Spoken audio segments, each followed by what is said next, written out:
You would not believe why this young lady failed her driving assessment. What happened, the assessor asked the candidate to pull over on the side of the road, okay, so she did not want to park across the T-junction in that sort of region, okay, so she didn't want to park there with reason, okay, so it was a long street and there was no cars anywhere, okay, so it was a very long stretch and she had plenty of opportunities. So he asked her to stop on the side of the road. She missed that spot across the T-junction.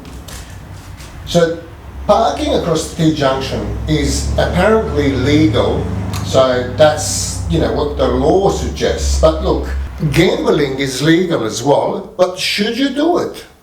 If you have any other options to make your living. Any reasonable examiner will mark down a candidate who parks on the side of the road opposite the T-junction for making poor choice, which is how it should be, okay? So now, it will depend on a type of layout of, you know, streets or the suburb.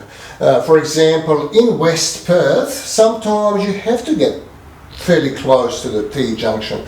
But this was at Success Licensing Centre, where the streets are on average about 2 or 3 kilometres long without traffic at all. So why would you stop there? So basically this lady didn't want to park there. She parked a bit further up and she got marked down for not stopping sooner. That particular assessor is not very experienced assessor, so it may have been around only for a couple of years. I'll tell you why we shouldn't stop near the intersections. Okay, so if you park right there, and if there's a vehicle turning that way, this driver will naturally check that direction, right? So they're not going to look, you know, to see what's coming from there. So if the driver commits to turning by checking the right hand side, and then after they, you know, committed to turning, they would subsequently check the other direction. But what if somebody started to overtake that particular car that's parked on the side of the road? These two would collide as a result. I've seen it a few times, and on one occasion I was a driver that was turning and I was naturally checking the right hand side, and you know, as I started to turn, I realised that there's a truck that's just about to collide with me. So he was probably picking up the speed, you know, he was probably doing about 50 kilometres an hour. So that's fast, okay? So if you collide head on at 50 kilometres, it's a very serious accident, very serious accident. If you fail for a similar situation, you should definitely complain. If you, in everyday life, if you're encouraged to park across the T-junction and the two independent drivers collide and somebody dies, how would you sleep at night? So please use your common sense. So if you are in very congested, you know, traffic environment where there are hundreds of cars, naturally everyone will travel slower, such as West Perth, Subiaco, West Leederville.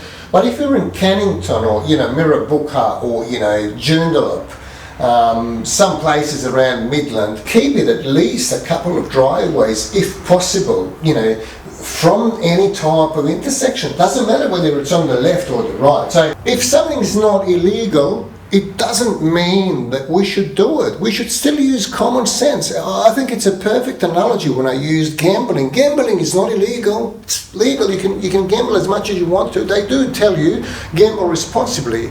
Really, I mean, you know, think about it. But look, this is so unfair. Somebody might be turning left and not necessarily checking the left side, which is not naturally what we do.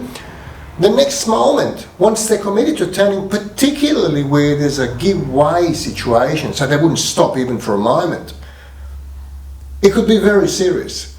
And if that happens, I will be the first person to speak to the media about it. This young lady definitely should not have been marked down for not stopping there. She's only gone about 50 metres further. She could have potentially stopped a little bit sooner, but come on, you know, how does that endanger anyone? How on earth does that endanger anyone?